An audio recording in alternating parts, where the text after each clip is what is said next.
ও ওয়েটারকে ডেকে অর্ডার করা শুরু করে দিল। এতক্ষণে বুঝলাম ও কেন আমাকে লিফট দিল। ও হোটেলে নিয়ে আসলো, তার কারণটা কি? আমাকে বলল, তুমি কি খাবে? একটা কিছু অর্ডার করে দাও, কফি হলেও চলবে। আচ্ছা অনু, তোমাকে একটা কথা বলার ছিল। বলো। আচ্ছা, আমার জানা মতে মিতু তো ফেল করেছিল, ও কিভাবে আমাদের সাথেই পড়ছে? কেন তুমি জানো না? মিতুর আইসিটিতে 2 মার্কের জন্য ফেল এসেছিল। পরে ও বোর্ড চ্যালেঞ্জ করেছিল, কোনো রকম পাস এসেছে আর কি। ও আচ্ছা। আবির, আমরা তো বেস্ট ফ্রেন্ড, সো তুই করে বললে তোমার কি কোনো সমস্যা হবে? আরে না, সমস্যা কেন হবে? Thank you. নাও, এবার খাওয়া শুরু করো।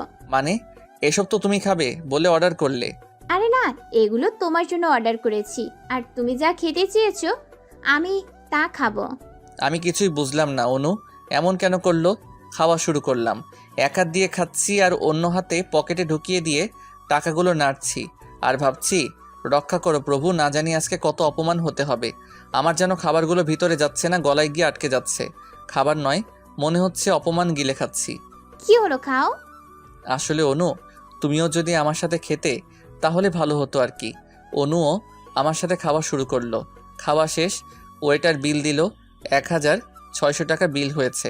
আমি জানি আমার পকেটে মাত্র 500 টাকা রয়েছে, বাকি 1100 টাকা কোথা হতে আসবে? বিলের কাগজ নিয়ে আমি যেন ঘামতে শুরু করে দিলাম টেনশনে। দেখি কত টাকা বিল এসেছে। মাত্র 1600 টাকা। এই নিন বিল। অনু থাক না, আমি বিল দিয়ে দিচ্ছি। টাকা নাই তবু বললাম আর কি। অনু আমাকে বাসা অবধি নামিয়ে দিয়ে কাল কলেজ যাব কিনা জানতে চেয়ে চলে গেল। আমি বাসায় এসে দেখছি আপু শুয়ে আছে। আপুর মুখের দিকে খেয়াল করতেই লক্ষ্য করলাম ওর চোখের নিচ দিয়ে কালচে দাগ পড়া শুরু হয়ে গিয়েছে। একটু পর এক ব্যক্তি এসে একটা লেটার দিয়ে গেল। আমি খুলে পড়তেই যা পড়লাম, সত্যি আমি নিজের চোখকে বিশ্বাস করতে পারছি না। ফেরেস্তার মতো একটা মানুষ এটা করতে পারে কিভাবে, আমার মাথায় ঢুকছে না। আমি চেয়ারে বসে পড়লাম। চিঠি খুলে পড়ে দেখি এটা আমার আপুর ডিভোর্স লেটার। মাসুদ ভাই আপুকে ডিভোর্স দিয়ে একটা সই চেয়েছেন। আমার মাথাটা যেন ঘুরতে লাগলো।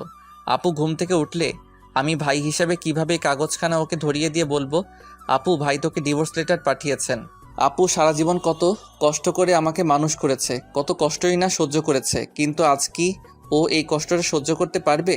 পারবি কি? যে মানুষটার জন্য নিজে জীবন দিতে বসেছিল, ওই মানুষটাও কত কষ্ট করে তাকে ভালো করেছে, এসব ভুলে থাকতে? আমি চিঠিটা টেবিলে রেখে মুখে হাত দিয়ে মাথা নিচু করে কান্না করতে শুরু করে দিলাম। এই কি হয়ে গেল? আমার জন্য আপুর এমন মধুর সংসারটা আজ ভেঙে গেল।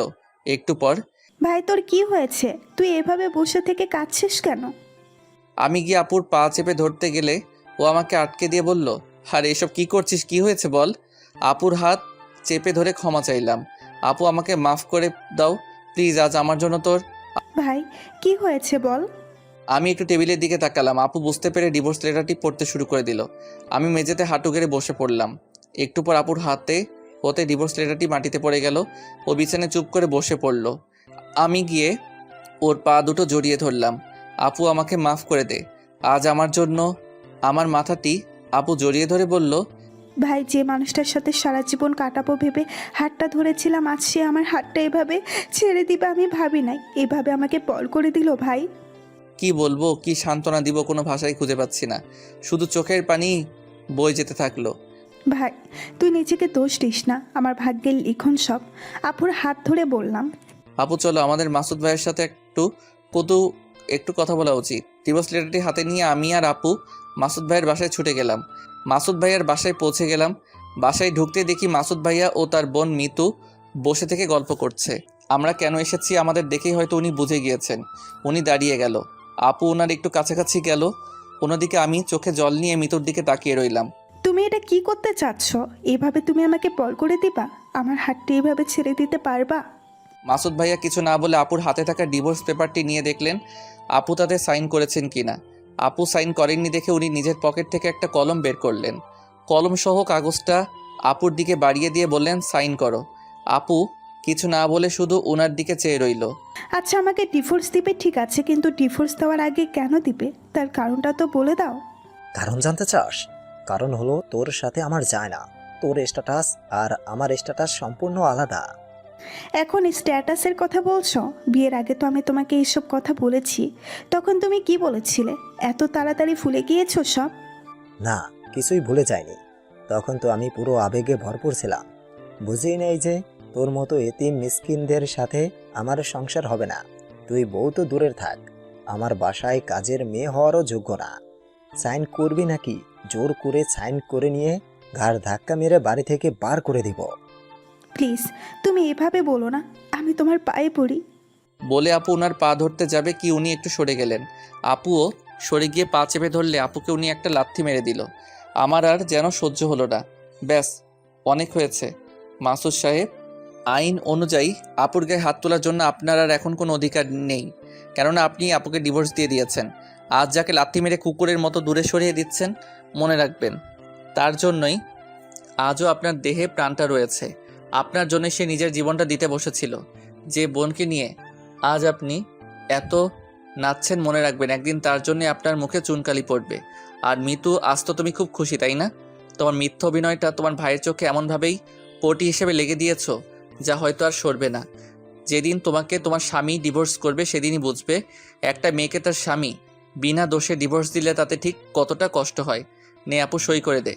আপু ডিভোর্স পেপার ও কলম হাতে নিয়ে বলল, না ভাই, ওনাকে আমি অনেক ভালোবাসি, আমি তা পারবো না। আমি তোমাকে কোনোদিনও ডিভোর্স দিব না, ভয় পেও না। কেননা আমি তোমার সামনে এসে কখনো আর স্ত্রীর অধিকার নিয়ে দাঁড়াবো না। শুধু তোমার কাছে আমার একটা অনুরোধ রইল। আমি যেদিন মরে যাব ওই দিন শুধু স্বামী হিসেবে তোমার পায়ের ধুলোটুকু দেওয়ার জন্য আমার জানাজার নামাজে গিয়ে দাঁড়ায়ও। চলো ভাই। মাসুদ সাহেব যাওয়ার আগে একটা কথা বলে যাচ্ছি। ওই দিন সত্যি সবটাই আপনার বোনের সাজানো নাটক ছিল। আর হ্যাঁ, একদিনেই এতিম মিসকিন আর এতিম মিসকিন থাকবে না। একদিন ঠিকই এরা নিজেদের ভাগ্যটাকে লিখবে। আবার ডিভোর্স লেটারটি নিয়ে বাসায় চলে আসলাম। এসে দেখি আব্বু বিছানায় বসে রয়েছেন। আপু ও আমি গিয়ে আব্বুর দুই পায়ে দুই পাশে বসলাম। কি হয়েছে বাবা তোদের? আপু ডিভোর্স লেটারটা আব্বুকে দিল। উনি পড়ে দেখে কিছুক্ষণ চুপ করে থেকে বললেন, বাবা, এসব ধনী মানুষেরা আমাদের মতো মানুষদের সাথে শুধু স্বার্থের জন্যই মিশে। যেমনটা আমাকে ওই দিন ফাঁসিয়ে তোদের থেকে আলাদা হতে বাধ্য হয়েছিল। তোরা বাসায় নেই দেখে ভাবলাম আমি রান্নার কাজটা সেরে ফেলি। নিজ হাতে রান্না করেছি, চল তোদের দুজনকে আমি আজ খাইয়ে দিব। আব্বু রান্না করছে শুনে আমি কিছুটা অবাক হলাম। আপু না খেতে চাইলেও আমার আব্বুর জোরাজোরিতে রাজি হয়ে গেল। আব্বু আমাকেও আপুকে খাইয়ে দিচ্ছে। প্রথমবার খাবার মুখে দিতে এতটা স্বাদ লাগলো যে আমি অবাক হয়ে ভাবতে লাগলাম, আব্বু এত সুন্দর রান্না পারেন। এভাবে বেশ কিছুদিন কেটে গেল। আব্বু এসে একদিন বলল, তুই কলেজ যাস না, তাই প্রতিদিন অনু নামের একটা মেয়ে এসে আমার কাছে কলেজ কেন যাস না তা জানতে চায়। আজ এসে বলল তোদের পরীক্ষার নাকি আর বেশি দিন নাই, কাল থেকে তুই কলেজ যা। আব্বু আমি আর পড়াশোনা করব না আপু, তুমি আমাদের ওয়ার্কশপে কাজ করব। না ভাই, পড়াশোনা বাদ দিস না, তুই বরং পড়াশোনার পাশাপাশি একটু আমাদের সাথে থাকিস। তাহলে আব্বু আর আমিই পারবো সব দেখাশোনা করতে। আচ্ছা তাহলে কাল থেকে আমি কলেজে যাব। কিন্তু কাল আপু আমাকে আর তোকে থানার এসআই সাহেব ডেকেছেন। আব্বুর মামলার বিষয়ে কিছু কথা বলবেন। আমি সন্ধ্যায় অনুর বাসায় রওনা দিলাম। অনুর আব্বুর জন্য নিচে সোফায় বসে আছি। উনি আসলে বললাম, স্যার আমি অনুর বন্ধু, একটু দরকারে আপনার কাছে এসেছি। ও আচ্ছা, অনু তো বাসায় নেই, ওর বান্ধবীর বাসায় যাবে বলে গিয়েছে। বলো কি খাবে? না থাক স্যার, আসলে আমার দরকারটা। সেটা তো শুনবই। উনি একজনকে ডেকে নাস্তার জন্য কিছু নিয়ে আসতে বললেন। নাস্তা খেতে খেতে বললেন, বলো কি দরকার। আসলে অপু সহ ওর কয়েকজন বন্ধু আমার বোনকে ইফটিজিংয়ের দায়ে জেলে যে কেসে আটকে আছে, আমার আপু ওই কেসটা উইথড্র করবেন। ও আচ্ছা, তাহলে কাল সকাল 9টায় তোমার আপুকে থানায় এসে একটা কাগজে সই করে দিয়ে যেতে বলো, তাহলেই হবে। নাস্তা খেয়ে বাসা থেকে বের হয়ে রাস্তা দিয়ে বাসায় আসছি। হঠাৎ অনু আমাকে দেখেও গাড়ি ব্রেক করে গাড়ি হতে নামলো। আরে আবির, কোথায় হারিয়ে গিয়েছিলে তুমি? অনেক দিন ধরে কলেজে আসো না যে। এমনি যাই না। এমনি মানে কি হয়েছে বলো? কিছু না, কাল থেকে আবার কলেজ যাব। এখন আমি যাই, আমার কিছু কাজ আছে। ওহ চলো, তাহলে আমি তোমাকে এগিয়ে আসি। না তুমি বাসায় যাও বলে আমি চলে আসলাম। অনু গাড়ির পাশে আমার দিকে তাকিয়ে রইল। পরের দিন আপুকে থানায় নিয়ে গিয়ে একটা কাগজে সই করতে বললাম। আপু সই করলে বললাম, আপু তুই বাসায় যা, আমার একটু কাজ আছে, সেরে এ পাশ দিয়ে কলেজে যাব। আপু চলে গেলে আমি গিয়ে থানার বাইরে দাঁড়িয়ে আছি। আপু সহ ওর বন্ধুরা বাইর হয়ে আসলো। আমি ওদের দিকে যেতেই আপু আমাকে মারতে ধেয়ে আসলো। ঘুষি মারবে বলে হাত তুলেছে, অমনি আমি 2 হাত জোর করাই ও হাতটা নামিয়ে নিল। ভাই প্রথমেই আমি মাপ চেয়ে নিচ্ছি, সরি। তোমার সাথে কিছু কথা বলার ছিল। বল, কি বলবি? ভাই আমি জানি তুমি হয়তো ভাবছো আমি আর আমার বোন যে এসব করেছি, তা কিন্তু সত্যি নয়। মানে? মানেটা হলো মিতুর ভাই আমাদেরকে এগুলো করতে বাধ্য করেছিল। ওই দিন পার্কের মধ্যে মিতুকে চড় মারতে মিতুর ভাই আমাকে বলেছিল এইসব মিতুর ভাইয়ের খেলা, তোমার থেকে ওনার বোনকে দূরে সরে রাখবে বলেই উনি এসব করেছেন। মিতু তোমাকে সত্যি ভালোবাসে। ধুর, ওর ভালোবাসা, এতদিন জেলে আছি একটাবার খোঁজ নিয়ে দেখিনি। ওই সালের জন্যই আজ আমার জেল খাটা লাগলো। আর ওকে কে ভালোবাসে? আমি ওর সাথে ভালোবাসার নাটক করেছি ওর বাবার টাকা পয়সার লোভে। ভেবেছিলাম বিয়ে করে সব হাতিয়ে নেব, কিন্তু সালি এখন পাল্টি মেরে দিয়েছে। না ভাই মারিনি, ও এখনো ভালোবাসে তোমায়। ওর ভালোবাসা বার করব। তাই এখন ভাই এখন আমাকে মাফ করে দাও প্লিজ। তোর কোনো দোষ নেই, তোর সাথে আমার কোনো শত্রুতা নেই। আমার শত্রুতা মিতু ও ওর ভাইয়ের সাথে। দুই ভাই বোনকে জব্দ করব মিতুকে বিয়েটা করে। আমি তাহলে এখন আসি ভাই। যা, আর ভালো থাকিস। বাসায় আসলাম একটু পর, আপুর ফোন বাজলে আমি গিয়ে দেখলাম মাসুদ ভাই ফোন করেছে। আমি আস্তে করে ফোনটা কেটে দিয়ে নম্বরটা ব্ল্যাক লিস্টে দিয়ে দিলাম। কে ফোন করেছিল ভাই? সেম অফিস থেকে আপু? ও, আমি মনে মনে বলছি মাসুদ ভাই নিশ্চয়ই ফোন ধরলে বলতো লাবণ্য তুমি এটা কি করেছো, অপুর কেসটি তুমি। ছি লাবণ্য, ভাবছি মিস্টার মাসুদ সাহেব, এবার তুই বুঝবি অপু যখন তোর বোনকে বিয়ে করে ঘাড়ে লাথি মেরে বাসা থেকে বের করে দিবে, তখন বুঝবি বোনের ডিভোর্সটা কতটা কষ্টের হয়। আর মিতু, তুই আমার জীবন নিয়ে খেলেছিস, আমার আপুর সংসারটা নাটক করে ভেঙেছিস না। এবার দেখ তোর সাথেও কি হয়, তুইও বুঝবি। শুধু সময়ের অপেক্ষা। একটু পর আপু এসে জানতে চাইলো আমি কেন কলেজ না গিয়ে বাসায় এসে পড়েছি। আপু কলেজ যেতে ভালো লাগছিল না, তাই কলেজ না যেয়ে থানা থেকে বাসায় চলে আসলাম। ও, তাহলে কাল থেকে আবার কলেজে যাস।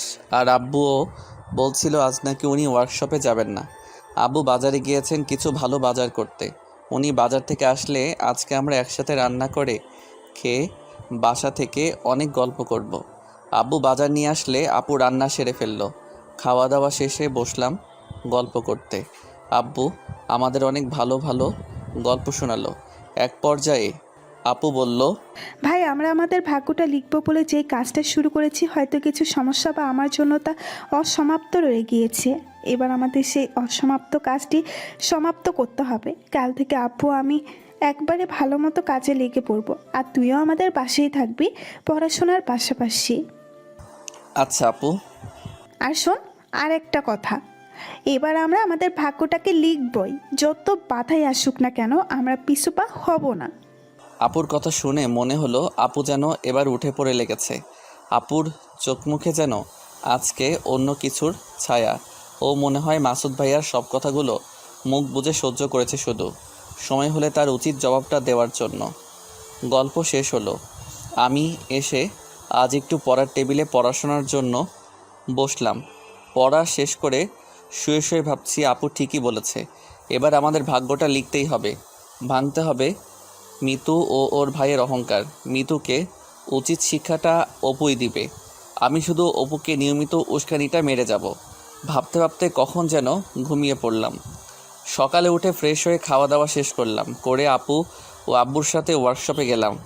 গিয়ে দেখি আজ আপু সবাইকে বেশ প্রণোদনামূলক কথা বলছে। ও যেন চাইছে সব কর্মীরা আজ কাজ করার জন্য একেবারে জেগে উঠুক, সবাই সবার সর্বোচ্চটা দিক। একটু পর আপুর সাথে আমিও যোগ দিলাম। সবাই আমাদের যথেষ্ট আশ্বাস দিলেন। আপু আমায় এবার কলেজ যেতে বললেন। আমি বাসায় এসে একটু রেডি হয়ে কলেজের উদ্দেশ্যে রওনা দিলাম। হঠাৎ বুঝলাম পিছন থেকে কে যেন বারবার বাইকের হর্ন বাজাচ্ছে। ঘুরে তাকাতেই দেখি অপু। কি আবির, কলেজে যাচ্ছিস নাকি? কলেজ যাচ্ছি। তা অনেক দিন পর কলেজ যাচ্ছিস যে, আয় ওঠ পেছনে, আমিও কলেজে যাচ্ছি। অপুর বাইকের পিছনে উঠতে যদিও আমার ভয় করছিল, কিন্তু ওর মুখ চোখ দেখে বুঝলাম ওর কোনো বাজে উদ্দেশ্য বা আমার উপর কোনো রাগ নেই। তাই ওর বাইকের পিছনে উঠে পড়লাম। ও বাইক চালাচ্ছে আর গান বলছে, ওর সাথে আমাকেও গাইতে বলছে, কিন্তু আমি না গেয়ে ওকে উৎসাহ দিয়ে যাচ্ছি। আর ভাবছি আজকে অপুর সাথে কলেজে ঢুকলে আর কেউ না হোক মিতু নিশ্চিত অবাক হয়ে যাবে। যাক ভালোই হবে, তাহলে মিতুও চাইবে অপুকে আমার থেকে আলাদা করতে। কলেজ পৌঁছে গেলাম। আমি বাইক থেকে নেমে ক্লাসের দিকে যেতে অপু বলল, আবির দাঁড়া, আমিও তো ক্লাসে যাব। আমি দাঁড়িয়ে গেলাম। পরে দুজনে একসাথে ক্লাসে যেতেই 2 তলায় খেয়াল করে দেখলাম অনু আর মিতু দাঁড়িয়ে রয়েছে। সিঁড়ি বেয়ে 2 তলায় উঠতেই উপরে চোখ যেতে দেখি সিঁড়ির শেষ মাথায় মিতু দাঁড়িয়ে রয়েছে। আমরা 2 তলায় পৌঁছে গেলে মিতু অপুকে উদ্দেশ্য করে বলল, তুমি এত নীচ হয়ে গিয়েছো যে আমার বিএফ হয়ে ওই এতিম ছোট লোকের বাচ্চার সাথে কলেজে আসলে, আবার একসাথে ক্লাসে যাচ্ছো। আমি কার সাথে কি করব সেটা কি তুমি ঠিক করে দিবে নাকি? অপু থাক, আমি বাইরে চলে পাশ কেটে চলে যেতেই আপু আমাকে দাঁড়িয়ে যেতে বলল। আমি অপুর কথা শুনে চলে গেলাম ক্লাসে এসে বসে আছি। একটু পর মিতু ও অপু ক্লাসে ঢুকে দুইজন দুই জায়গায় গিয়ে বসলো। বুঝেছি অপু ও মিতুর সাথে ঝগড়া হয়েছে।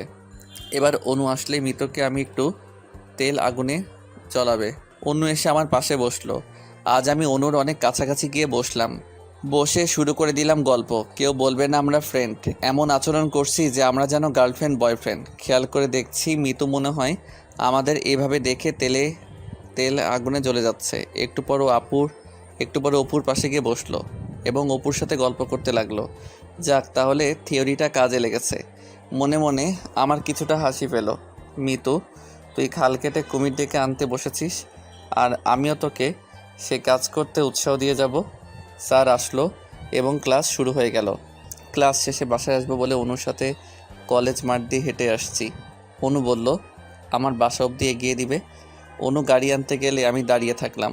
অনু গাড়ি নিয়ে আসলে ওর গাড়িতে উঠে বাসায় আসছি আর দুজন গল্প করছি। জানালা দিয়ে তাকাতে দেখি মিতু অপুর বাইকের পিছনে বসে আছে। অপুর বাইক গাড়ির পাশাপাশি আসলে মিতু যেন আমার দিকে তাকিয়ে বলতে চাইছে, তুই একাই পারিস না কি দেখাতে? এই দেখ আমিও পারি কি না। ওরা চলে গেল। অনু আমায় বাসা অবধি এগিয়ে দিয়ে চলে গেল। বাসায় এসে দেখছি আপু ও আব্বু বাসায় ফিরে নাই। দুপুরের খাবারটা খেয়ে আপু ও আব্বুর জন্য খাবার নিয়ে ছুটলাম ওয়ার্কশপে। গিয়ে দেখি আপু আর আব্বুও আজ কর্মীদের সাথে কাজে নেমে পড়েছে। আমি কিছুটা অবাক হয়ে গেলাম। দুপুর পেরিয়ে যাচ্ছে, এখনও খাওয়া দাওয়ার খোঁজ খবর নেই কোনো, অথচ এভাবে কাজ করেই যাচ্ছে। আব্বু ও আপুকে ডেকে খেয়ে নিতে বললাম, আর আমি সব কিছু ঘুরে ঘুরে দেখলাম। বেশ কাজ করেছে সবাই। আপু ও আব্বুর খাওয়া দাওয়া শেষ হয়ে গেলে আমি সহ আবার 3 জন মিলেই কাজে নেমে পড়লাম। কাজ শেষ করে সবাই বাসায় ফিরলাম। আজ আপু ও আব্বু অনেক ক্লান্ত, তাই আজকে রান্নাটা আমি সেরে ফেললাম। রাতে খেতে বসলে আপু বলল, এভাবে যদি প্রতিদিন কাজ হয় তাহলে খুব বেশি দিন লাগবে না আমাদের ছোট্ট ওয়ার্কশপটা বৃহদায়তন এই রূপ নিতে। আব্বু বলল, ঠিক বলেছিস লাবণ্য। আমরা এভাবেই প্রতিদিন নিজেদের সর্বোচ্চটা দিয়ে কাজ করে যাব, তাহলে একদিন না একদিন উপরওয়ালা ঠিক আমাদের দিকে মুখ তুলে তাকাবেনই। 1 সপ্তাহ পার হয়ে গেল। আপু হিসাব করে জানালো আমাদের 1 সপ্তাহ কাজের ফলেই আমরা আরও 5টি সেলাই মেশিন যোগ করতে পারবো। আমি কিছুটা অবাকই হলাম বটে, তবে এ ছোট্ট সাফল্যর হাত ধরে যে একদিন আমরা আমাদের ভাগ্যটাকে লিখে ফেলবো তার কোনো সন্দেহ নেই। রাতে ঘুমাতে গিয়ে আজ আমার মনটা যেন অন্য কিছু বলছে। আমি একসময় যার পিছনে ছুটেছি সে আমাকে ছুঁড়ে ফেলে দিয়েছে। আজ অনুও আমার পিছনে ছুটছে। অনুকে দেখলে মনে হয় ও আমায় হয়তো অনেক কিছু বলতে চায় কিন্তু বলতে পারে না। ওকে দেখে মনে হয় ও যেন পুরোটাই মিতুর উল্টো। মিতুর উপর প্রতিশোধ নিতে গিয়ে অনুর আবার আমার বন্ধুত্বের হাতটি ছেড়ে দিয়ে চলে যাবে না তো? তাহলে কি অনুকে আমি আপন করে নিব? আমি কি ও যা বলতে চাই তা বলে দিব ওকে? না, এখন বলা যাবে না। এখন বললে অনু হয়তো আমায় গ্রহণ নাও করতে পারে, আবার অনুর বাবাও কোনো মতেই হয়তো আমায় মেনে নিবে না। সো আগে অনুর পাশে দাঁড়ানোর মতো যোগ্যতা অর্জন করি, তারপর না হয় সব ভেবে দেখব। এখন আপাতত অনুর সাথে এভাবেই থাকি। এদিকে তো মিতু আবার অপুর প্রেমে হাবুডুবু খাচ্ছে। শুধু সময়ের অপেক্ষা, কবে যে আমি মিতুর বিয়েটা দেখব আর আমাদের এই অবস্থাটা পরিবর্তন হবে। কয়েকটি মাস এভাবে কেটে গেল। আজ আমাদের অবস্থাটা অনেকটাই পরিবর্তন এসেছে। বাড়ি পাল্টিয়েছি, একটা গাড়িও হয়েছে। আমাদের অবস্থাটা মোটামুটি ভালো হয়েছে, তবে এখনও অনেক কিছুই হতে বাকি রয়ে গিয়েছে। আমার ইন্টার প্রথম বর্ষ পরীক্ষা, আর কয়েকদিন পর তাই মন দিয়ে পড়াশোনা শুরু করে দিলাম। রাতভর পড়াশোনার পাশাপাশি অনুর সাথে ভালোই চ্যাটিংও চলে। পরীক্ষা চলে এলো, এক পর্যায়ে পরীক্ষা শেষও হয়ে গেল। শেষ পরীক্ষার দিন আমি আর অনু আসছি। অপু আমাদের ডেকে নিয়ে বলল, আয় সবাই আজকে ঘুরতে যাই। আমি না করলাম। অপু বলল, আচ্ছা, আজ তাহলে আবার সবাই কলেজের ওই পুরানো চাওয়ালা দোকানের সামনে যাই। চাও খাওয়া হবে, আবার আড্ডাও দেওয়া যাবে। আচ্ছা আমরা আসবো তাহলে বলে বাসায় চলে আসলাম। বাসায় এসে খাবার টেবিলে বসলাম। আপু একে একে রান্নাঘর হতে খাবার নিয়ে আসছে। কেউ যেন দরজার কলিং বেলটা বাজাতেই আপু আমাকে গিয়ে দেখতে বলল। আমি গিয়ে দরজা খুলে দেখি একটা মেয়ে, বয়সটা খুব বেশিও না আবার কমও না, মাঝামাঝি হবে। কে আপনি আর কি চাই? বাবা, আমি তোমার সৎ মা। কি বললেন আপনি? আবার বলুন। বাবা, আমি তোমার সৎ মা। ও তার মানে ওই দিন আব্বুকে আপনি আর আপনার বাবা আমাদের থেকে আলাদা করেছিলেন, আর আপুকে, আমাকে, আমার পরিবারকে পথে বসিয়েছিলেন। এখনই এই বাসা হতে বেরিয়ে যান বলছি, নইলে কিন্তু। বাবা, তোমার আব্বুকে একটু ডেকে দাও, ওনার সাথে আমার কিছু কথা আছে, বলেই আমি চলে যাব। আব্বু বাসায় নেই, আর আব্বুর সাথে আপনার কোনো কথা বলার দরকারও নেই, চলে যান বলছি। কি হয়েছে ভাই? বলে আপু এসে ওনার সব কথা শুনে বাসার ভিতরে আসতে বলল। আমি আপুর দয়া দেখে অবাক হয়ে গেলাম। শুধু রাগে আমার হাত পা কামড়াচ্ছে। একটু পর আব্বু আসলো। আব্বু এসেই তো আমার থেকে ওনাকে দেখে বেশি রেগে গেলেন, কিন্তু আপুর কথায় আব্বু কিছুটা শান্ত হয়ে গেলেন এবং কী জন্য এসেছে তা জানতে চাইলেন। আমার বাবা হাসপাতালে আছে, ওনার ক্যান্সার হয়েছে। ডাক্তার বলেছে আর বেশি দিন বাঁচবে না উনি। বাবার শেষ ইচ্ছে তোমাকে দেখার, তোমার কাছে ক্ষমা চাওয়ার। প্লিজ আমার সাথে চলো তুমি। আব্বু কিছুতেই রাজি হলেন না। এক পর্যায়ে সৎমা আমাদের সামনেই আব্বুর পা জড়িয়ে ধরলেন। বলো, মেয়ে হয়ে আমি কি আমার আব্বুর শেষ ইচ্ছেটা পূরণ করতে পারি না? তোমার যত ইচ্ছে আমাকে শাস্তি দাও, প্লিজ তবুও একটিবার চলো প্লিজ। আপু এসে ওনাকে তুললেন এবং আপুও আব্বুকে একটু বোঝালেন। অবশেষে আব্বু রাজি হয়ে গেলেন। আমরা সবাই গাড়িতে উঠলাম। আব্বু গাড়ি স্টার্ট দিতেই এক ব্যক্তি এসে গাড়ি জানালা দিয়ে আমাকে একটা কার্ড দিল। আমি কার্ডটি খুলতে অবাক হয়ে গেলাম। কিসের কার্ড ওটা ভাই? মিতু ও অপুর বিয়ের কার্ড। আপু, বলিস কি, উনি কি তাহলে আমাদের মৃত্যুর বিয়ের কার্ড দিয়েছেন? না আপু, এই কার্ড অপু আমায় দিয়েছেন বন্ধু হিসাবে, আর আব্বু সহ আমাদের অবশ্যই ওর বিয়েতে যেতে বলেছেন। ও আচ্ছা। আমি কার্ডটি রেখে দিয়ে ভাবছি, বাহ বাহ, এবার বিয়েটা হবেই তাহলে। বিয়ের পরেই মিতু বুঝবে জ্বালা। কিন্তু মিতুর বিয়ে দিতে মাসুদ সাহেব রাজি হয়ে গেল। কিন্তু কেন রাজি হলো? উনি তো অপুকে দেখতেই পারেন না। আমরা হাসপাতালে পৌঁছে গেলাম। সবাই হাসপাতালে ঢুকলো আর আমি এদিক ওদিক দেখতে থাকলাম। একটু পর আপু আমায় ডাকলেও আমি গেলাম না। দেখা করা শেষে আব্বু ও আপু বেরিয়ে আসলো। বাসায় চলে আসলাম। বাসায় এসে বসে আছি। একটু পর আপু এসে আমার পাশে বসলো। অপুর বিয়েতে যাবি ভাই? আপু, ও বড় মুখ নিয়ে সব ভুলে গিয়ে আমাদেরকে দাওয়াত করেছেন। একদিন আগে যেতে বলেছেন, না গেলে কেমন হয় বলো? আচ্ছা, আমরা তাহলে যাব। আর অপুর বিয়েতে সবচেয়ে দামি গিফটটা আমরাই দিব। আচ্ছা ঠিক আছে। মনে মনে ভাবছি, আমিও তো সেটাই চাই। গিফটটা মিতু ও ওর ভাই দেখবে আর জলে পড়ে মরবে। হঠাৎ ফোনটি বেজে উঠল। হাতে নিতে দেখে অনু ফোন করেছে। অনু বলো। কেমন আছো? আমরা মিতুর বিয়ের শপিং করতে যাচ্ছি, তুমি আসবে? না অনু, যাও তোমরা। আচ্ছা বলে অনু ফোনটা রেখে দিল। একটা কথা বলবো ভাই? বলো। ওর মনে হয় তোকে অনেক ভালোবাসে, তুই ওর ভালোবাসার অমর্যাদা করিস না। কি বলিস আপু? ওর সাথে কি আমার যায়? আর ও অনেকটা পথ পাড়ি দিতে হবে আমাদেরকে, তারপর না হয় অনুর সাথে আমাদের যাবে। ভাই দেখিস, যাই কি যায় না তা ভেবে যেন অনুকে হারিয়ে বসিস না আবার। ও অনেক মিষ্টি একটা মেয়ে, এত বড় ফ্যামিলির মেয়ে হয়েও আমাদের সাথে মেশে। আপু বাদ দে না, এখন বল অপুর বিয়েতে আমরা কি একটা গিফট দেওয়া যায়? স্বর্ণের আপু আংটি দিব অপুকে, কেমন হবে বল? তুই কি বললি? স্বর্ণের আংটি তো অনেক মূল্যবান হবে। হোক, তাতে কি, আমরা এটাই দিব। কালকে তো অপুর বিয়ে। অপু বারবার ফোন করে আমাদের আজই যেতে বলছিল, তাই আমরা রাজি হয়ে বললাম, আচ্ছা তাহলে আমরা সবাই আজই আসছি। আমরা আংটি অর্ডার করে রেখেছিলাম। আমি গহনার দোকানে আংটি আনতে গিয়ে দাঁড়িয়ে আছি। একটু পর মিতুর ভাই মিতুকে নিয়ে ওই একই দোকানে হাজির হলেন। আমি আংটির জন্য 25,000 টাকা বার করে দিতেই দোকানদার আরও 1,000 টাকা চেয়ে বসলো, যা অর্ডারের চেয়েও বেশি। আরে প্লিজ বলার কি আছে, এই নিন টাকা। আমি টাকা দিতেই দোকানদার অনেক খুশি হয়ে গেলেন। আংটিটা নিয়ে মাসুদ সাহেবের দিকে একটু ঘুরে তাকিয়ে চলে আসলাম। হয়তোবা উনিও মিতু সহ কিছুটা অবাক হয়ে গেলেন। বাসায় এসে দেখি আপু রেডি হয়ে গেছেন। আপুকে আংটিটা দিয়ে জানতে চাইলাম, আব্বু কোথায়, উনি যাবেন না? ভাই, আব্বু যাবেন না? আব্বু আমাদের দুজনকে যেতে বলল। আচ্ছা আপু, আমি তাহলে রেডি হয়ে আসি। আমি রেডি হয়ে গেলাম। আপুকে নিয়ে একটা ভাড়ায় চালিত গাড়িতে উঠলাম, কেননা আমি এবং আপু দুজনেই এখনও আমাদের গাড়িটা ড্রাইভিং করতে পারি না, এখনও শিখি নাই আর কি। অপুর বাসায় পৌঁছে দেখি পুরো বাড়িতে মানুষে ভরা। আপু আর আমি সন্ধ্যা হলে দাঁড়িয়ে গল্প করছি। একটু পর অনুসহ কয়েকজন মেয়ে অপুকে হলুদ পরাতে আসলো। অপুর বাসায় অনু আমাকে দেখে কিছু একটা বলতে গিয়েও বলল না। ওরা হলুদ পরানো শেষে সবাই চলে গেল। পরের দিন বরযাত্রী সবাই বিয়ে বাড়ি যাওয়ার জন্য রেডি হয়ে গেল। আমরা সবাই চলে গেলাম বিয়ে বাড়িতে। বেশ ধুমধামে বিয়েটা দিচ্ছে দেখি মাসুদ সাহেব। বাসার দরজার সামনে সবাইকে উনি একে একে নিমন্ত্রণ জানাচ্ছে। আমি আর আপু উনার সামনে দিয়ে ঢুকতে গেলেই উনি আমাদেরকে আটকে দিলেন। আমার বোনের বিয়েতে তোদেরকে দাওয়াত দিয়েছে কে? আমি তো তোদের আমার বোনের বিয়ের কোনো কার্ড দেই নেই। ফকিরের মতো বিনা কার্ডে বিনা দাওয়াতে বিয়ে খেতে চলে এসেছিস নাকি তোরা? আমি আর আপু কিছু না বলে চুপ করে দাঁড়িয়ে থাকলাম। মাসুদ সাহেব গলা বাজিয়ে আমাদের বেশ কিছু কথা শোনাতে শুরু করে দিলেন। এমন চেঁচামেচি দেখে অনেক মানুষজন হাজির হয়ে গেল। আমি একজন মানুষকে বললাম, ভিতরে গিয়ে বরকে বলুন আবির নামের এক ছেলেকে বিয়ে বাড়িতে ঢুকতে দিচ্ছে না। লোকটি আমার কথা মতো বরকে বলতে বাড়ির ভিতরে চলে গেল। কয়েক সেকেন্ডের মধ্যেই অপু এসে হাজির হয়ে গেল। কি হয়েছে এখানে?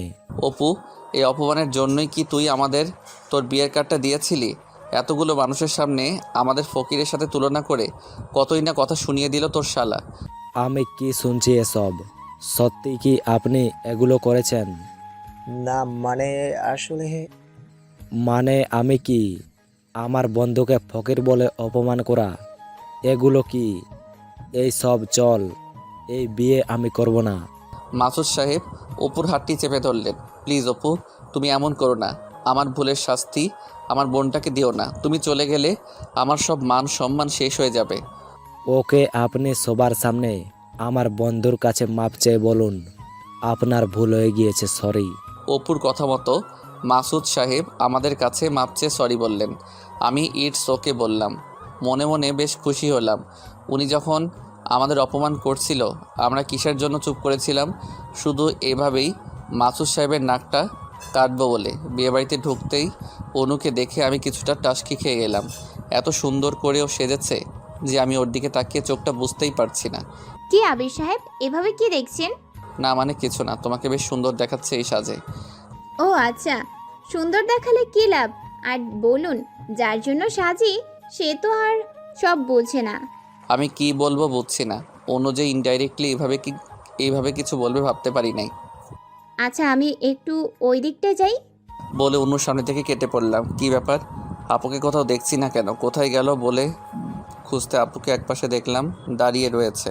আপুর কাছে যেতে দেখি আপুর চোখে পানি। আপু, কি হয়েছে তোর? কিছু না ভাই। তাই আমি আর আপুকে কিছু বললাম না। আপু কেন কাছে তা জানি, তাই আমি আপুকে কিছু বললাম না। বিয়ে শেষ হয়ে গেল। পরের দিন সন্ধ্যায় আমি আর আপু বাসায় চলে আসলাম। ভাই, দেখেছি সোনার কি রাগ আমাদের উপর, কিভাবে না আমাদেরকে অপমানটা করলেন। আপু বাদ দে তো, উনিও তো কম অপমান হলেন না। ভাই। 3 দিন পর আমি রুমে বসে থেকে পড়ছি, হঠাৎ আব্বু চিৎকার দিয়ে উঠল। কি হয়েছে দেখতে বাইরে যেতে দেখি আব্বু আপুকে মাটি থেকে তুলছেন। আমি দৌড়ে গিয়ে আব্বুর সাথে আপুকে মাটি হতে তুললাম ও গাড়িতে করে নিয়ে হাসপাতালে চলে আসলাম। ডাক্তার সাহেব আপুকে দেখে বললেন, বেশি চিন্তা ও মানসিক দিক দিয়ে উনি অনেক টেনশন করেছেন, তাই সেন্সলেস হয়ে গিয়েছেন। ও আচ্ছা।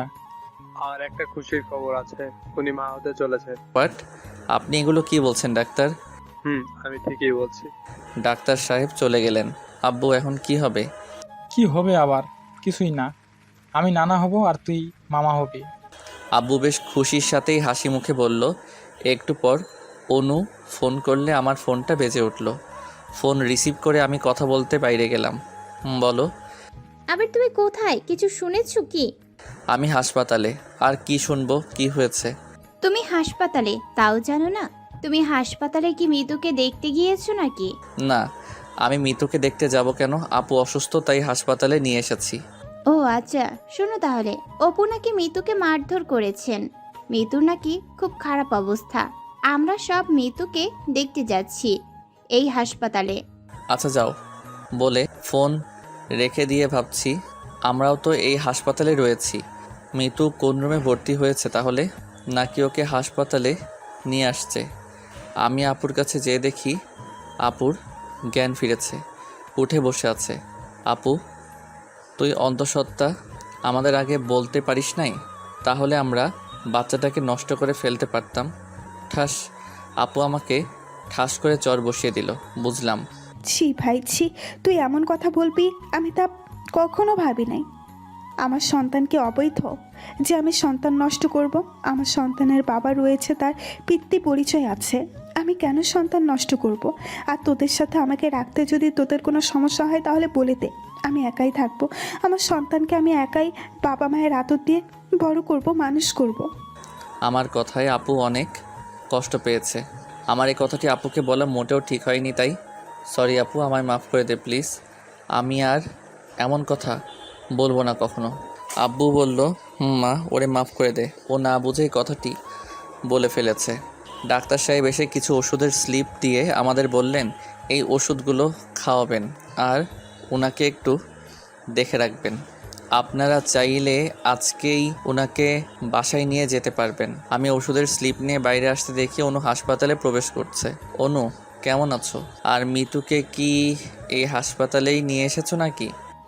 তাই তো শুনলাম, মিতুকে এই হাসপাতালেই নিয়ে এসেছে। সম্ভবত 302 নাম্বার রুমে হবে মনে হয়।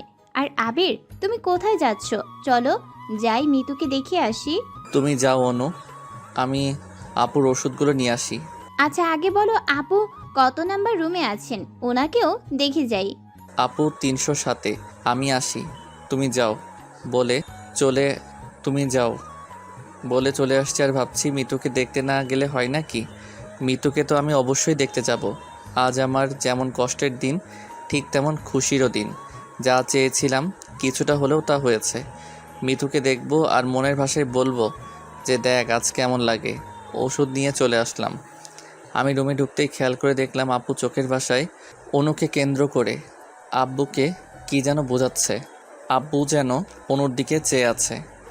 কি ব্যাপার অনু, মিতুকে দেখতে যাও নাই? না আবির, এখনো যাইনি, তোমার সাথে যাব বলে বসে আছি। মিতুকে দেখতে যাওয়ার কথা শুনে আপু জানতে চাইলো মিতুকে দেখতে যাবি মানে কি? আমি কিছু বলার আগেই অনু সব বলে দিল। কাল রাতে মিতুকে অপু নাকি অনেক মারধর করেছে। মিতুকে ওর ভাইয়া এই হাসপাতালেই ভর্তি করেছেন, তাই মিতুকে দেখতে যাব আপু। বলো কি, মিতুকে অপু এত মারধর করেছে যে হাসপাতালে ভর্তি করেছে? তাতে কি হয়েছে? বেশ করেছে অপু ভাই, গুড জব। আপু অনেক মারধর করেছে। ও চলো তাহলে, তোমাদের সাথে আমিও মিতুকে দেখতে যাব। যার জন্য মাসুদ ভাইয়া আপুকে ডিভোর্স দেওয়ার জন্য ডিভোর্স পেপারে সই করেছেন, অথচ আপু তাকেই দেখতে যাবে শুনে আমার কিছুটা অবাকই হয়ে গেলাম। আপু আসলে এতটা ক্ষমাশীল। আপুর মনটা যেন খুবই সহনীয়। আপু তুই পরে দেখতে যাবি, এখন রেস্ট নে, তোর শরীরটা অসুস্থ। আমি আর অনু যাচ্ছি, আব্বু আপুকে দেখে রেখো বলে চলে আসলাম মিতুকে দেখতে। আপু অনু আমাকে যেতে দেখে আবারও আব্বুকে যেন ইশারায় কিছু একটা বলল। আব্বু ও আপু দুজনেই মুচকি আসলো। যাক, চলে আসলাম মিতুকে দেখতে। বেডে মিতু ও মিতুর পাশে একজন নার্স দাঁড়িয়ে আছে।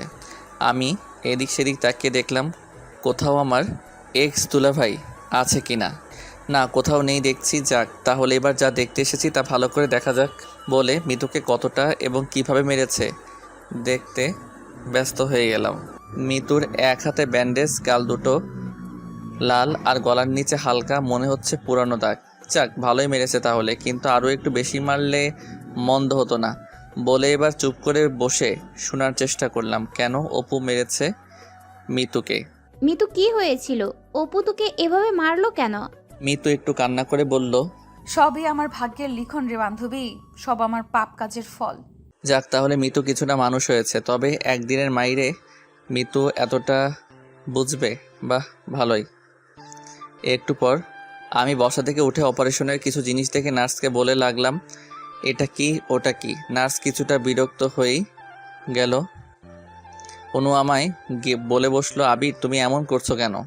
না, সব কিছু জানার কৌতূহল জেগেছে গো, তাই আর কি। একটু পর আপু আসলো, এসেই মিতুর পাশে বসে মিতুর মাথায় হাত বুলিয়ে দিয়ে সব জানতে চাইলো। মিতু আপুর হাত চেপে ধরে কিছু বলতে যাবে কি মাসুদ ভাই চলে আসলেন।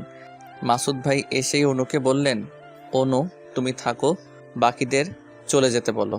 মাসুদ ভাইয়ের কথা শুনে আমি আর অপু বের হয়ে আসলাম। আপুকে যেতে বলে আমি জানালায় কান পেতে রইলাম, কেননা মাসুদ সাহেবের হাতে আমি একটা কাগজ দেখেছি। কাগজটা আমি যা সন্দেহ করেছি তাই কিনা বোঝার জন্য আমি কান পেতে রইলাম। মিতু, এই নে ডিভোর্স পেপার। অপু সাইন করে দিয়েছে, এবার তুই কর। এবার আমি জানালার পর্দা সরিয়ে দেখলাম, সত্যি তো আমি যা ভেবেছি তাই। আহা, আমার যেন আজ বড়ই নাচতে ইচ্ছে করছে। তাই রে নাই রে করে। মিতু, আজ কেমন লাগছে তোমার? এবার বুঝো, ইট মারলে পাটকেলটা অবশ্যই খেতে হয়। আর মাসুদ সাহেব এবার বুঝেন, ভাই হয়ে নিজের বোনের হাতে ডিভোর্স লেটার দিয়ে তাতে সাইন করতে বলাটা কতটা কষ্টের। আমি আপুর কাছে চলে আসছি আর ভাবছি, মাসুদ সাহেব মিতুকে অপুর মতো ছেলের সাথে কেন বিয়ে দিতে রাজি হলো, আবার বিয়ে দিল আজকে, আবার ডিভোর্স। এসবের কারণ কি না জানি। এই কথাগুলো কোনোদিনও জানা হবে কিনা, তবে জানার জন্য বেশ আগ্রহ জাগছে যেন। আপুর কাছে এসে দেখি আব্বু ও আপু বাসায় চলে আসবে বলে প্রস্তুত। বাসায় চলে আসবো বলে গাড়িতে উঠলাম। আব্বু গাড়ি চালাচ্ছেন আর আপু আমার ঘাড়ে মাথা রেখে অনবরত কেঁদেই যাচ্ছে। আমি কি বলে আপুকে সান্ত্বনা দিব বুঝছি না। একেবারে ভাবছি, আপু কেঁদে লাভ কি, সবই তো ভাগ্যের লিখন, কপালে যা আছে তা তো হবে। আর যে তোর আমার এত বড় ক্ষতিটা করেছে সেও তো আজ সুখে নেই। তোর সাথে যেটা হয়েছে তার সাথেও ওটা হয়েছে। ঠিক পাপের সাজাটা পেয়েছে যেন। আপু চোখটা একটুখানি মুছে বলে বসলো, ভাই আমার মতো মিতুর জীবনটাও নষ্ট হয়ে যাবে রে। আপুর কথা শুনে আমি মনে মনে বললাম, মিতুর জীবনটা নষ্ট হয়ে যাবে মানে কি? আপু অলরেডি নষ্ট হয়ে গিয়েছে তো।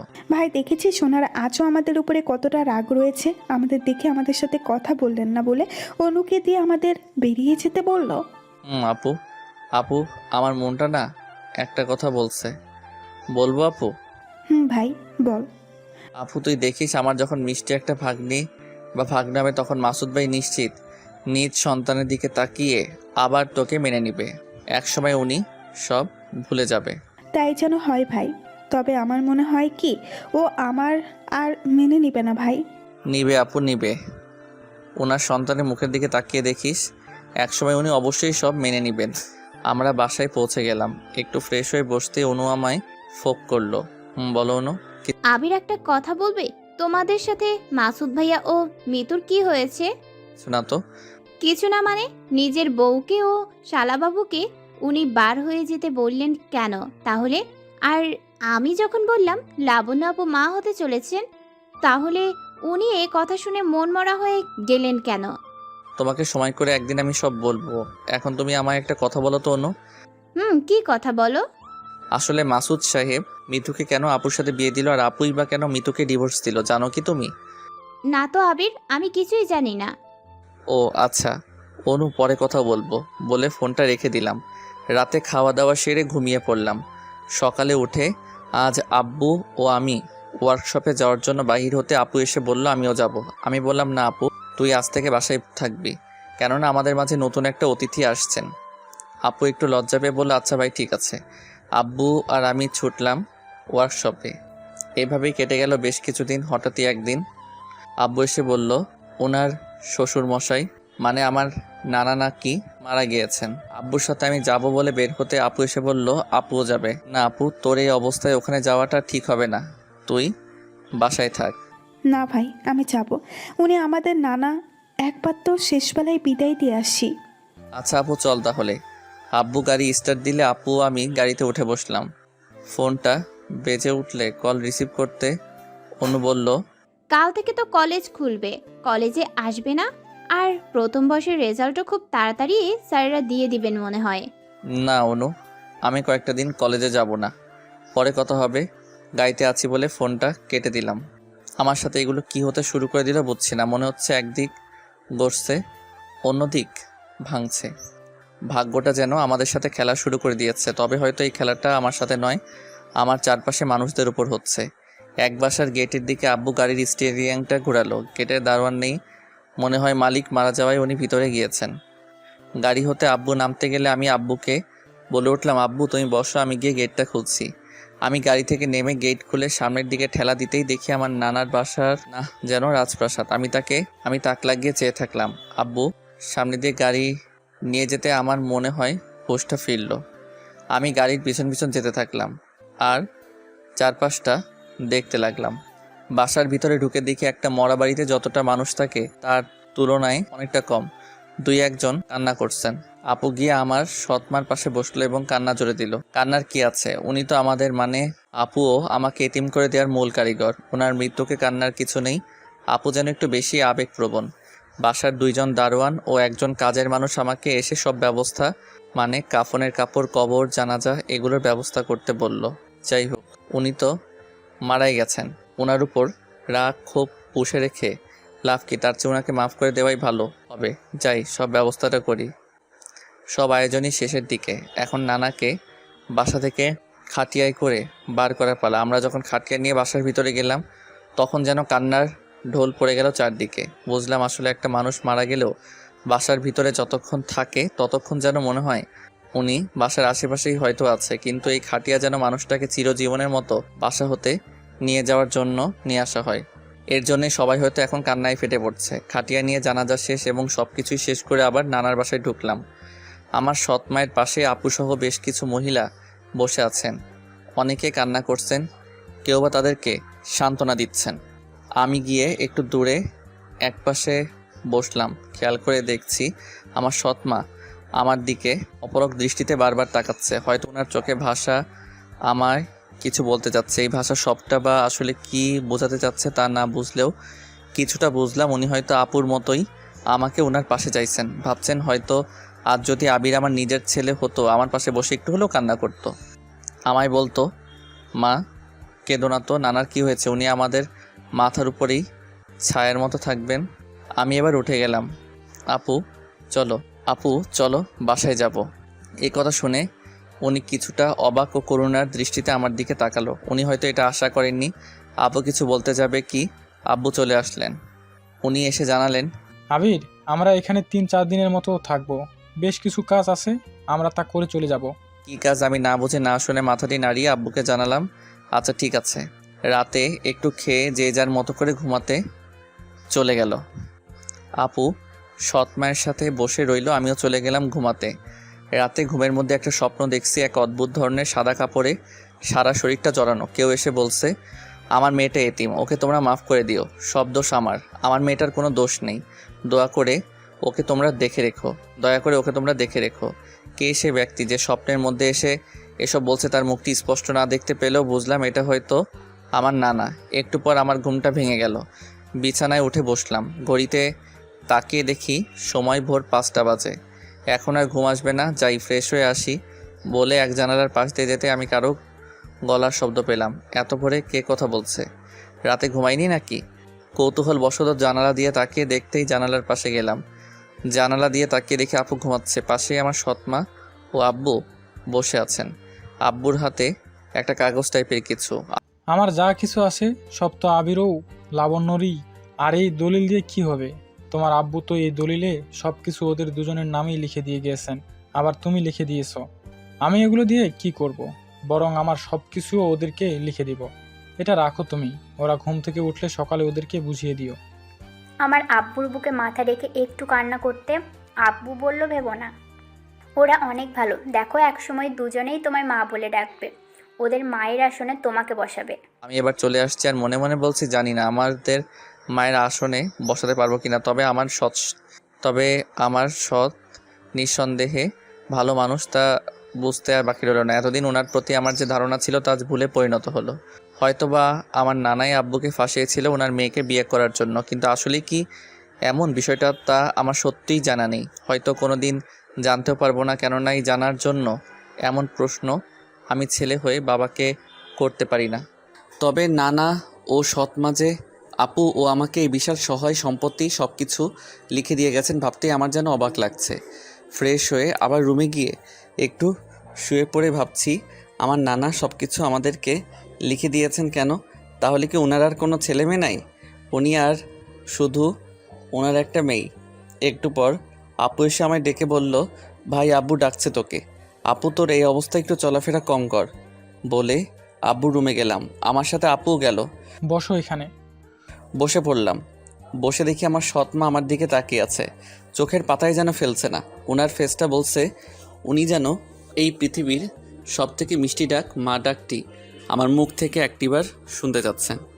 শোনো আবির, তোমার নানার মৃত্যুর জন্য আমরা 4 দিনের দিন খাওয়া দাওয়ার আয়োজন করব। তাই তোমার সাথে আলোচনা করতে ডেকে পাঠিয়েছি। আচ্ছা আব্বু, এবার বুঝলাম আব্বু কেন কাল বাড়িতে না যেয়ে বলল আমাদের কিছু কাজ আছে। আমাদের সৎ মা ওই রাতের কাগজটি আমায় বের করে দিল। আমি যদিও জানতাম এটা কিসের কাগজ আর কেনই বা দিলেন, তবু জানতে চাইলাম এটা কি আর কিসের কাগজ। আমার আব্বু মানে তোমার নানা, ওনার সব সহায় সম্পত্তি তোমাকে ও তোমার আপুকে লিখে দিয়ে গেছেন এবং আমিও সব লিখে দিয়েছি। আজ থেকে এই সব কিছু তোমাদের, এই সব কিছুর দলিল এটা। বাবা নাও তুমি। আমার সৎ মার কথা শুনে আমি বুঝছি না আমি এসব স্বপ্ন দেখছি না তো, নাকি আসলেই বাস্তবেই কাল রাতে যা দেখেছি আসলে তা সত্যি। আমি কেন এসব নিব? এগুলো তো আমার বাবার নয়, মানুষের কোনো কিছু তো আমি নিব না। ভাই এগুলো কি বলিস? মানুষের কেন হবে? এগুলো আমাদের মায়ের। উনি না হয় আমাদের পেটে ধারণ করেনি, তাই বলে কি উনি আমাদের মা নন? শুধু পেটে ধরলেই কি মা হওয়া যায় ভাই? আপুর কথার উত্তর আমার কাছে নেই, তাছাড়া আপুর মুখের উপর আমি কোনোদিন কথা বলি নাই, তাই আপুর কথায় আমি মাথাটা এবার নিচু করলাম। আব্বু কিছু বলছে না, কেননা আব্বুর বলার মতো এখানে কিছুই নেই।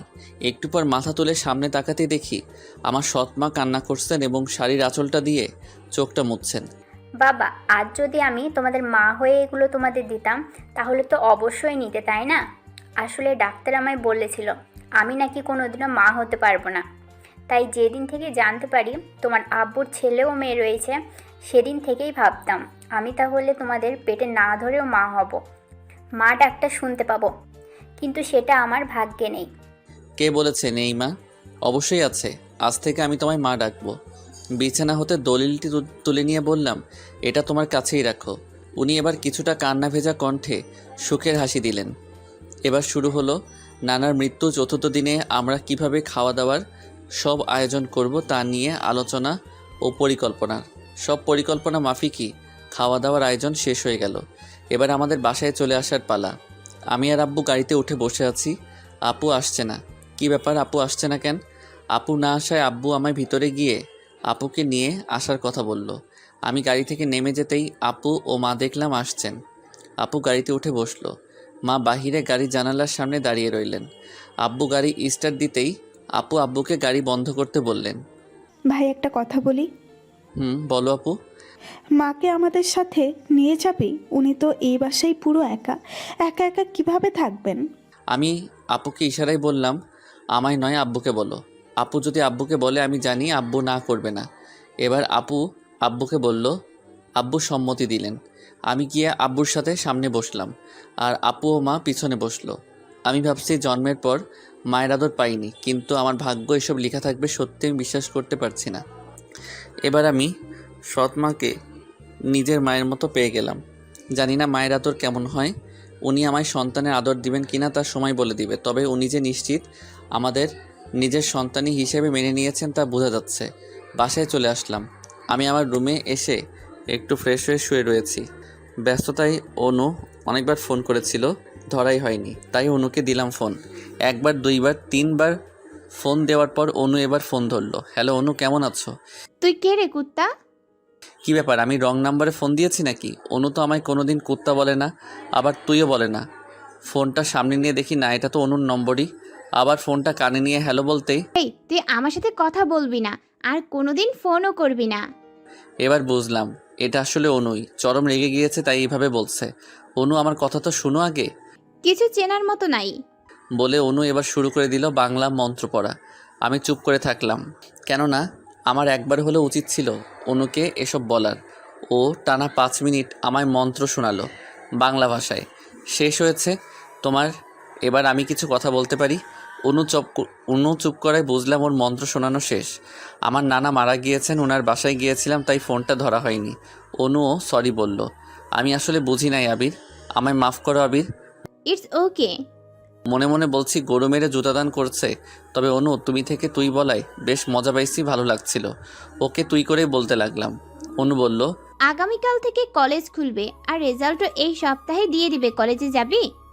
না তুই যা, আমি 1-2 সপ্তাহের মতো কলেজ যাব না, কিছু কাজ আছে, শেষ হলে তবে যাব। অনুর সাথে অনেকক্ষণ কথা চললো এবং ঘুমিয়ে পড়লাম। এতদিন পর্যন্ত প্রতিদিন সকালে ঘুম ভাঙতে হয় আপুর ডাকে, নয় অনুর ফোনে, কিন্তু আজ ঘুম ভাঙলো আমার সৎমায়ের ডাকে। উঠো, অনেক বেলা হয়েছে, এই নাও কফি। আর কিছু মনে করো না, কফিটা ভালো না হলে। আমি উঠে কফির মগটি হাতে নিলাম। উনি আমার বিছানাসহ পুরো ঘরটা গোছাতে লাগলেন। কফির মগে চুমুক দিতেই আজ স্বাদটা অন্যরকম লাগছে। প্রতিদিন আপু না হয় আব্বু কফি বানায়, আজ মনে হয় মা বানিয়েছেন। তবে কফির স্বাদটা নিয়ে বুঝলাম আব্বু কেন এত সুন্দর রান্না পারেন। মা থাক না এগুলো, আমি গুছিয়ে নিব, আপনি যান। একটা কথা বলবো বাবা, আমাকে আপনি করে নয়, হয় তুই না হয় তুমি করে বলো। আচ্ছা, তুমি করে বলবে কিন্তু। কিন্তু কি বলো? আমাকেও যে একটু আগে তুমি করে বলা হলো তা বলা যাবে না, তুই করে বলতে হবে, তুই। আচ্ছা আচ্ছা ঠিক আছে, তাই বলবো। কিছুক্ষণ কথা হওয়ার পর উনি বাইরে গেল। আসলে মায়ের আদরটা কী জিনিস তা আমি আজ একটু বুঝলাম। সত্যি নিজের মায়ের আদর না পেয়ে এমন একজন সৎ মায়ের কাছে এমন মায়ের আদর পাবো তা কোনোদিনও ভাবি নাই। আমি উঠে ফ্রেশ হয়ে সকালে নাস্তা খেতে টেবিলে গেলাম। মা সব পরিবেশন করছে। চেয়ারে বসে সামনে তাকাতেই দেখি আপু একটা চিৎকার করলো। মা ও আমি দৌড়ে আপুর কাছে যেতেই মা বলল, তাড়াতাড়ি গাড়ি বার কর, লাবণ্যকে হাসপাতালে নিতে হবে, ও মা হতে চলেছে। আব্বু চেঁচামেচি শুনে দৌড়ে আসলেন এবং গাড়ি বার করলেন। আপুকে নিয়ে হাসপাতালে চলে গেলাম। ডাক্তার আপুকে অপারেশনের জন্য ভিতরে নিয়ে গেল। আমি, আব্বু আর মা বাহিরে বসে রইলাম। কিছুক্ষণ পর ডাক্তার বের হয়ে বলল, অপারেশন সাকসেসফুল, মা ও ছেলে দুজনেই ভালো আছেন। ভিতরে গিয়েই সবার আগে আমি ভাগ্নেকে কোলে তুলে নিলাম। মাম্মা দেখি পুরাই রাজকুমার আর পুরাই মাসুদ ভাইয়ার কপি। হাই ভাগ্নে, হাই। ভাগ্নে বলাই আমার শরীরের সব কাপড় নষ্ট করে দিল, আমার শার্টে দিল প্রস্রাব করে। মা এসে ভাগ্নেকে নিয়ে বলল, তুই যা, জামাটা একটু ধুয়ে আয়। জামাটা একটু ধুয়ে ফেলার জন্য ওয়াশরুমে যেতে অনু ফোন করলো। এক হাতে জামাটি ধুয়ে ফেলছি, অন্য হাতে কলটি রিসিভ করে অনুকে হ্যালো বললাম। আবির তুমি কোথায় যাচ্ছ? আমি এক্ষুনি তোমার সাথে দেখা করতে চাই। এভাবে বলছো, কি হয়েছে অনু? আব্বু মিতুর ভাই মাসুদ ভাইয়ের সাথে আমার বিয়ে ঠিক করে ফেলেছেন আবির। আমি এই বিয়ে করতে পারবো না। আমি হয় তোমায় বিয়ে করব, না হয় মরবো। অনুর কথা শুনে আমি যেন আকাশ থেকে পড়লাম। অনু এটা কি শোনালো আমায়? আমার এই আনন্দের দিনে এটা শুনবো কল্পনাও করি নাই। মাসুদ ভাইয়া অনুকে বিয়ে করবে, এটা আমি কি শুনলাম? মাসুদ ভাইয়ার ভিতরের রূপটা এমন সত্যি ভাবা যায় না। ছি। ওয়াশরুম হতে চলে এসে আব্বু ও মাকে বললাম, আমার একটু দরকারে বাইরে যাচ্ছি, একটু পর ফিরবো বলে চলে আসলাম। আপুর সুখের সংসার একমাত্র আমার জন্য আগুন লেগেছে। সংসারটি ভেঙে গেলেও আপু এখনও মাসুদ ভাইয়াকে ডিভোর্স দেয়নি। পথ চেয়ে বসে আছেন মাসুদ ভাইয়া, উনি কবে যেন এসে ওকে নিয়ে যাবে। আমি জানি আপু মাসুদ ভাইয়াকে কতটা ভালোবাসে। মাসুদ ভাইয়া থেকে আপু দূরে আছে ঠিকই, কিন্তু আমার মনে হয় না মাসুদ ভাইয়ার প্রতি আপুর ভালোবাসা একটু কমে গিয়েছে। বরং আজও দেখি আপু মাঝে মাঝে ওনার জন্য কাঁদে। আজ যদি মাসুদ ভাইয়া অনুকে বিয়ে করে নেয়, আপু তাহলে সত্যি পাগল হয়ে যাবে। আপু এই কষ্ট কিছুতেই সহ্য করতে পারবে না। না, এ হতে পারে না।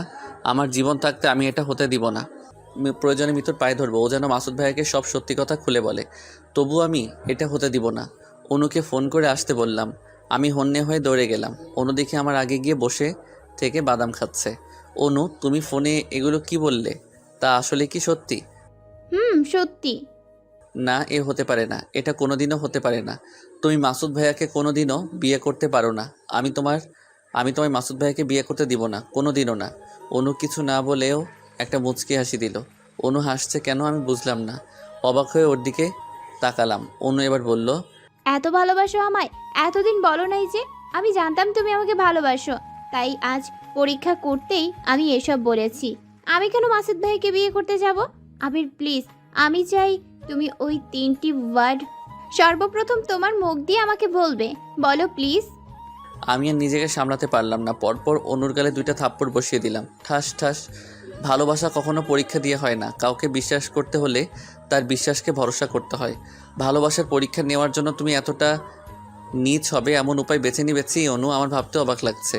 সেফ এইটুকু থেকে আপু আমি কোলে পিঠে বাবা মায়ের আদরে বড় করেছেন, আর তুমি কিনা পরীক্ষা হিসেবে আমার আপুর ভালোবাসাটাকে বেছে নিলে। আর শুনে রাখো, মাসুদ ভাইয়ার সাথে তোমার বিয়ে হতে পারে না, এই কথাটি তোমাকে ভালোবেসে নয়, আমার আপুর সংসার আর তার সন্তানের ভবিষ্যতের কথা মাথায় রেখেই বলেছি। আমি তোমায় ভালোবাসি না, তোমার মতো মেয়েকে ভালোবাসাও পাপ, আমার রাস্তায় আর কোনোদিন আসবে না বলে আমি বাসায় চলে আসলাম। আসলে মেয়েরা যে নিজেদের কিভাবে এতটা নিচু মনোভাব হবে অনুর ভাবি নাই। বাসায় এসে দেখি হাসপাতাল হতে বাসায় এখনও কেউ ফিরে নাই। আমি বিছানায় গিয়ে শুয়ে রইলাম। একটু পর সবাই আসলো। আমি গিয়ে আমার ভাগ্নেকে কোলে নিয়ে আদর করতে লাগলাম। অনেক কিউট ও মায়াবী দেখতে আমার ভাগ্নে। 1 সপ্তাহ পার হয়ে গেল, অনু একটিবারের জন্য আমায় ফোন করলো না।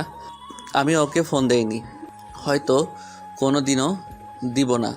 একদিন আব্বুকে ডেকে বললাম, আব্বু, আমাদের এই সম্পদ আছে বলে আমরা এভাবে বসে থাকলে একসময় সবটা ফুরিয়ে যাবে, তাই আমি আর লেখাপড়া করব না, এবার বিজনেস জগতে পা রাখবো। আব্বু আমাকে বলল, আচ্ছা ঠিক আছে। পুরনো ছোট্ট ওয়ার্কশপটি এবার বৃহদায়তনে পরিণত করলাম। যে গার্মেন্টসে আমার আপু কাজ করতো ওই গার্মেন্টসটাকেই কিনে বসলাম। মাঝখানে মায়ের সাথে কিছু মৌলমালিন্য হলেও অবশেষে আমি রাজি হয়ে গেলাম সবার ইচ্ছায়। একদিন মা বলে বসলো, বাবা, আমরা তো এই বাসাটা পরিবর্তন করতে পারি। তোমার নানার বাসাটিতে কেউ নেই, খালি পড়ে আছে, আমরা তো ওখানেই থাকতে পারি। সবাই ওই বাসায় থাকলেও আমি থাকতে পারবো না, আমি তা মাকে সাফ জানিয়ে দেই। এই নিয়েই মায়ের সাথে মূলত কিছুটা মনোমালিন্য হয়, কিন্তু আজ আমিও রাজি হয়ে গেলাম। এই ছোট্ট বাসাটি ভাড়াটে করে দিয়ে নানার বাসায় পাড়ি জমালাম। আজ আমার জীবনের সব কিছুই পরিবর্তন হয়ে গিয়েছে। সারাদিন অফিস করে বাসায় এসে ভাগ্নের সাথে আনন্দ দুষ্টুমিতে মেতে উঠতাম। আজ আমার নামটি দেশের নামকরা স্বল্পবয়সী বিজনেসম্যানের মধ্যে যোগ হয়েছে। বাড়ি গাড়ি এমনকি নামের সাথে অফিসার কর্মকর্তারা যোগ করে রাখেন। দীর্ঘ 1 বছর পেরিয়ে গিয়েছে। মাসুদ ভাইয়া, মিতু বা অনু কারোর সাথে আমার আর এই 1টি বছরের কোনো দিনও দেখা হয়নি। আমি দেখা করার চেষ্টা করিনি। সমাজে যেখানে টাকার অভাবে এতিম দরিদ্র ছেলে মেয়েদের পড়াশোনা বন্ধ হয়ে যায়, সেখানেই আমার হাতটা বাড়িয়ে দেই, কেননা আমিও জীবনের এক পর্যায়ে ওদের মতো এতিম ছিলাম। এরই সুবাদে আমি যে কলেজে পড়তাম সে কলেজে প্রধান অতিথি হয়ে এক অনুষ্ঠানে ডাক পেলাম। সমাজের হত দরিদ্র ও এতিম মানুষদের সাহায্য করার জন্য কলেজে একটা ক্লাব খুলবে, মূলত তার জন্যই অনুষ্ঠানের আয়োজনটা করা হয়েছে। আমি ওদের ডাকে সাড়া দিলাম এবং যাব বলে জানিয়ে দিলাম। ভাবতেও যেন অবাক লাগছে, মানুষের ভাগ্যে কী লেখা আছে তা আসলে বলা অনেক কষ্ট। আজ যে কলেজে পড়তাম একসময় সে কলেজেরই এক অনুষ্ঠানে আমি প্রধান অতিথি হয়ে যাচ্ছি। আমার ভাগ্নেকে সাথে নিয়ে যাব বলে ভাবলাম। এই 1 বছরে যতটা পরিবর্তন হয়েছি, সব পরিবর্তন বদলিয়ে আগের মতোই এতিম ও গরিব বেশ ধরলাম। আমার ভাগ্নেকে কোলে নিয়ে ভাড়ায় চালিত গাড়ি করে অনুষ্ঠানের প্রধান অতিথি হয়ে গেলাম। একটু সামনের দিকে গিয়ে চেয়ারে বসে ভাগ্নেকে নিয়ে বসে থেকে বাদাম খাচ্ছি আর এদিক ওদিক তাকাচ্ছি, কেননা আমি অনার্স 2য় বর্ষে ওঠার পর পড়ালেখা বাদ দিয়েছি। আর 1 বছর হলো পড়ালেখা বাদ দেওয়ার। সেই হিসাব মতো অনুর আজ এই কলেজে 3য় বর্ষে পড়ালেখা করার কথা, কিন্তু অনুকে দেখছি না। আমার পাশে থাকা 2 ভদ্রলোকরা গল্প করছিল। প্রিন্সিপাল স্যারকে কতবার বললাম আবির চৌধুরীর মতো মানুষকে এই অনুষ্ঠানের প্রধান অতিথি না করতে, উনি শুনলেনই না আমাদের কথা। ওনার মতো মানুষ কি এসব অনুষ্ঠানে আসবে নাকি?